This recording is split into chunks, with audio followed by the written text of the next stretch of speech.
If you're curious about Bitcoin, I'm hoping I can help you today. Try to help you how to understand a little bit more about it and why it matters so much. The biggest reason is a lot of people don't understand the overall monetary policy. I'm not going to sit here and say that I get every little thing 100%, but I understand enough to know that we're definitely in trouble. Simple thing that you could do yourself to get started on understanding that is basically just type in how much has the dollar devalued or the dollar devaluation. And you're going to get some articles that are going to come up constantly all over the place and all. To give you basically an idea, at bare minimum, the dollar has lost over 96% of its value. $1 in 1800s equivalent in purchasing power at around $22.13 today, is what they're saying. So you get the idea already. Today's dollar would be worth less than 4 cents back in 1913. So that's how much that our dollar has been constantly devalued. So you're looking to kind of protect your wealth, everything that you're working for. Because here's the problem: the more money that they print, which really isn't printing, that's what a lot of people don't understand either. It's basically just them adding more numbers in a database system to where it's saying that there's more money out there and available to people. Everybody's saying, oh, they're going to go digital and everything. We pretty much are. Yes, you can still use coins, you can still use dollar bills, but the majority of people, you're already using debit cards. You're already just sending payments electronically and stuff now as it is, to where you're hardly even touching the stuff. Some of the biggest difference now being is with like Bitcoin, it is basically not inflatable. Okay, we don't have the inflation problem, it's deflationary. So that's one of the huge differences where they can always make and print more money and make it available to people. You can't do that within Bitcoin, within the software. It's part of what makes it more valuable.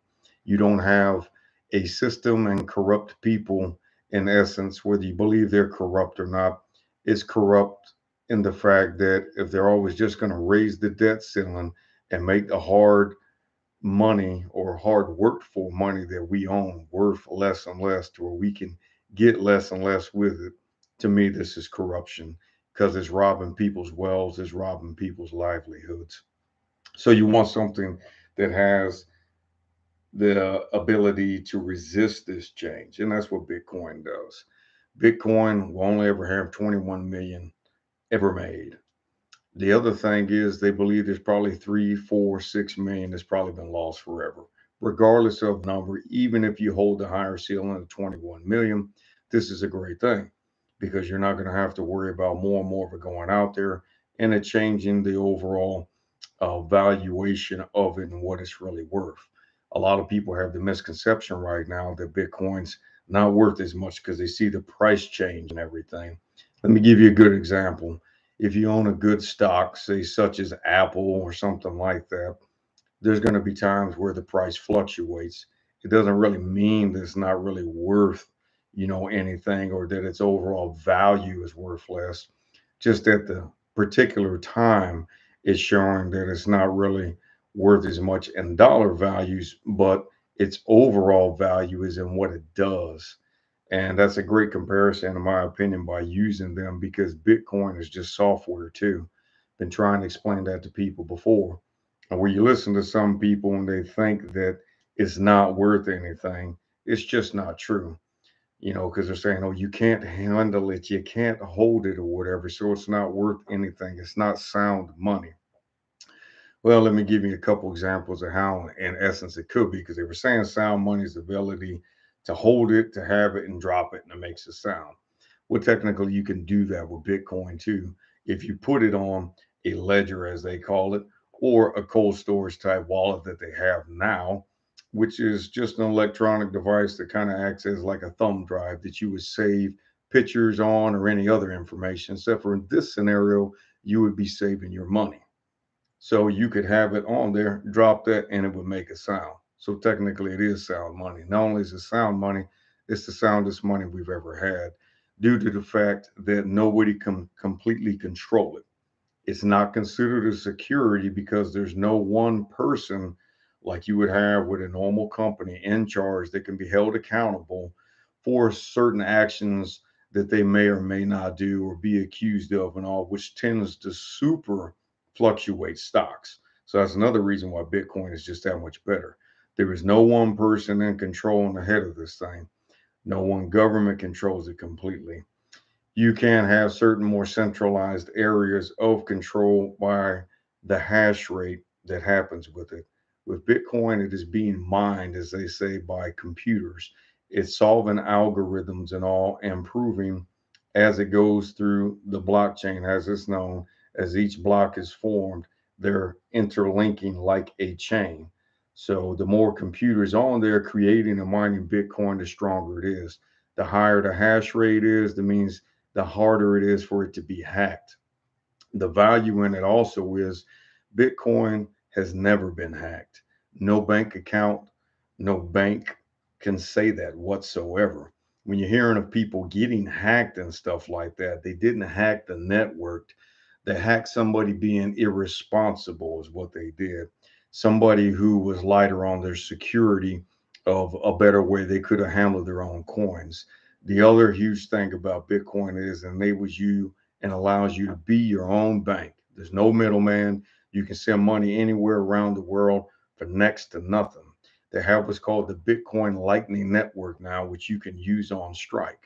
People can get and settle money in real time from anywhere in the world for fractionalized, charges, pennies, if not less, versus people trying to send money back home that may work overseas where they go to MoneyGram, or deal with these certain type of services like that, where they're being charged 30%, maybe more, depending on where they're at, just to send the money. So this is huge to be able to send money back that way, not to mention for people who can't get a bank account for whatever reason, maybe in their country. There's nothing stopping somebody from having a Bitcoin wallet, which would technically be your bank account now, to where there is no minimum. All you simply have to do is download it, and phones are everywhere. They have the internet pretty much everywhere. So it enables a lot more people to be able to technically have a bank account. The other great thing is too, you don't have to worry about the bank going under. A lot of people don't understand too. They think their money is safe because it's in a bank. That's just not true at all. Here's something you should know about your bank too. If all of us were trying to go down there today and get our money out at the same time, guess what? That's not going to happen. They don't have all of our money. So that's the other huge thing too. If you really want to have some type of savings and backup, having Bitcoin and having it in cold storage is a far better play than by having your money in a bank account due to that reason. If all chaos and all things happen for the worst case scenario, which has happened in other countries, don't think it can't happen here. Understand within the 100-year time frames, Ray Dalio talks about this, how there's pretty much always a financial reset within that duration. We're right on the edge of that, where all fiat currencies have crashed. Fiat currency is basically a currency that they can print or make more of at will. And that's exactly what the dollar bill is. It's just held up stronger and lasts a little bit longer than some of the prior ones in existence and all that. These other countries are looking to try to get away from the dollar bill too, because it's being devalued, and they know that. Right now, yes, you've seen it go up and go up higher, and that's because it's being devalued at a slower rate than the other fiat currencies throughout the world. But it is still being devalued. Realize this. So at the current rate of inflation, you keep hearing these different numbers of what they talk about, whether it be 8.5, 9%, or whatever. Here is the thing, though. They've changed the way that they originally looked at that inflation number, too. So you're more into double digits. And even if you weren't, even if it's the 8.5 or 9%, keep this in mind. Say you've already saved $1 million. If it's borderline of that 10%, that means in 5 years, that $1 million now has about half the purchasing power it used to have. So that hard worked for money that used to be able to buy so much more, now it can't. It can't buy but half as much. And that's where Bitcoin being deflationary instead of inflationary, where it ends up gaining more value.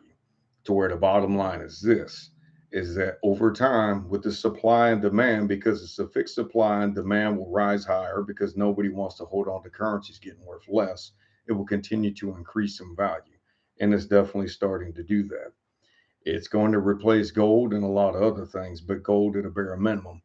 And part of the reasons why it will be able to do that, because with gold, it weighs a ton. Most people have to pay for security and have it stored in a bank or whatever to be able to think that it's secure and that nobody will have the availability to be able to go ahead and get to it. You can't send gold instantly anywhere around in the world. I know there's some services now where they're saying that you can link your gold to cards or whatever else, but who's to say that's really there as far as the physical aspects? It's a lot of trust still involved with that versus with the Bitcoin network. It is all within the program itself, and that will not be able to be altered. So you don't have people being involved with that can lie to you at any time.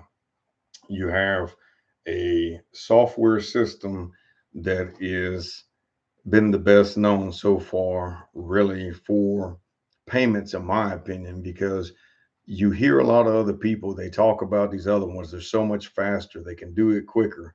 Look at all the problems they've had. Look how many times that the network's gone down. Look how many hacks they've had. That's the difference with Bitcoin. Sometimes you want security more than you want speed, but that's the thing though, with the Lightning Network, it changes that. You still have such a crazy amount of security and super lightning speed on top of that. So keep that in mind. Some of these other people, they wanted to come out to be a better product, so on and so forth. But then yet again, you have the risk again of having somebody in charge where if they do something crazy, decide to change the overall protocol of whatever software do you think now is better than Bitcoin, that can drastically affect the price and what it does. Like I said, being your own bank is what you're able to do with Bitcoin, having a cold storage wallet, a ledger. The one I use is Arculus, to where you can literally put it on your phone, to where you're not having to carry around another device, a smaller device, because everybody tends to be highly aware of where their phone is. If not, they figure it out real fast. So you would always be able to have that with you and be your own bank. You would have access to funds without having to worry about, yet again, like how we said, if they did a bank run, meaning everybody trying to go there the same day and get their money out, it's just not possible. You can do that if you are your own bank. Are there risk involved in that? Sure, there's risk involved with anything. If you were to lose your passcode to it to get in there and all, then yeah, you might not be able to access that if you don't keep a good way of backing that up. But there is ways of doing that where they have basically pieces of metal with stamps that you can engrave your seed phrase recovery to where you won't have to worry about it, to where it's fire and waterproof. Excellent way to do that. They have ones you can etch them into the metal and show it as well. They also have stone books where you can write in them where they're fireproof and all, and don't have to worry about that burning. So there is a multitude of options out there to keep it to where it is able to still be recovered.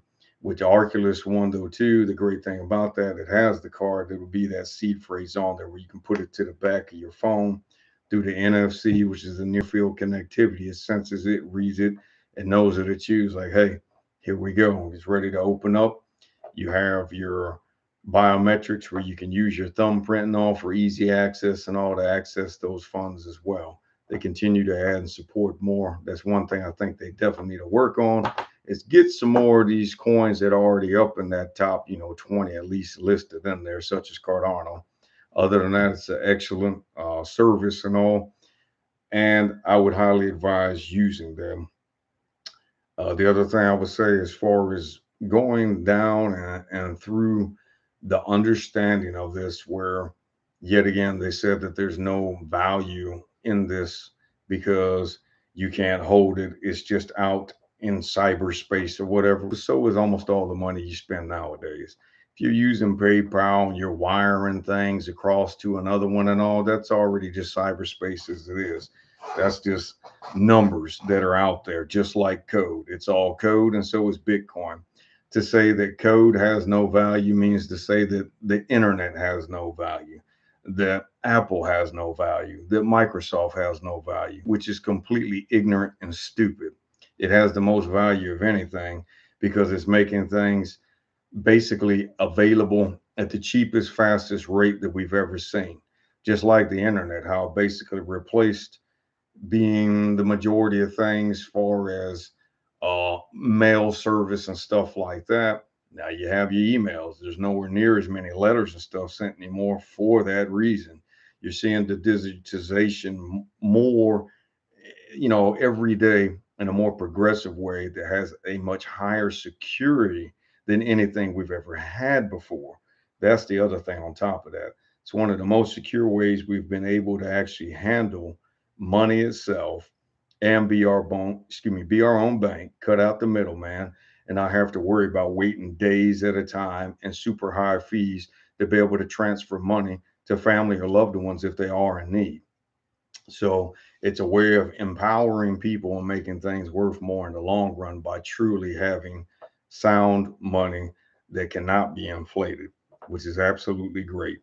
Satoshi Nakamoto is who they say created Bitcoin, which is pseudo anonymous saying that basically, honestly, nobody knows who made it, whether it's a group of people, whether it's one individual, man, woman, whoever, or however it was done doesn't really matter. And it's a good thing, as I stated before. That way, it can't be labeled as a security, and no one person can be held liable for anything with that, giving you more assurance of your potential investment there within it itself. All these other countries now are looking at using it. You can look at Fidelity, you can look at BlackRock, all these large institutions, BNY, Mellon, oldest bank here in the US, they're all finding ways to help people hold custody. There's 401k plans in this stuff. I Trust Capital.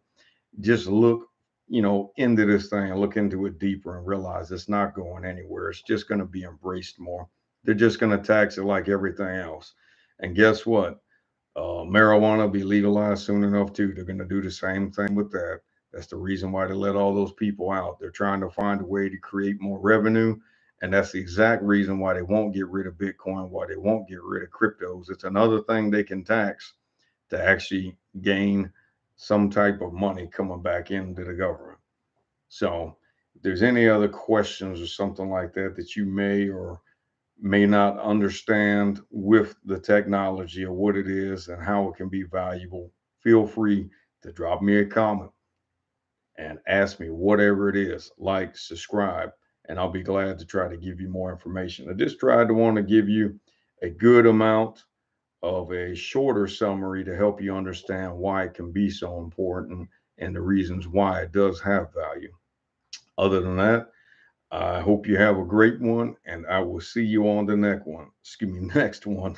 Hit the like, subscribe, and we'll talk some more on the things that are going to help us for our future to make it better.